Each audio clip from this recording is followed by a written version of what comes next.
खुशियां दी थावे तारे आदे लोग अखियां च खोवे असी सजना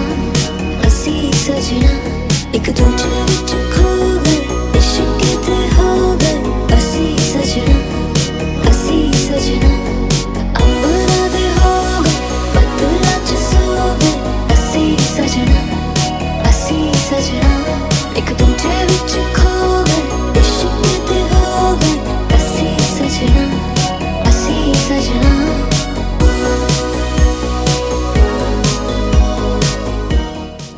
આસોપાલવનો એક્સક્લુઝિવ સેલ શરૂ થવા જઈ રહ્યો છે 15 જુલાઈથી 23 જુલાઈ. તો આસોપાલવનું પ્રીમિયમ કલેક્શન જોવા માટે તમે તમારા ફ્રેન્ડ્સ અને ફેમિલી સાથે વિઝિટ કરો.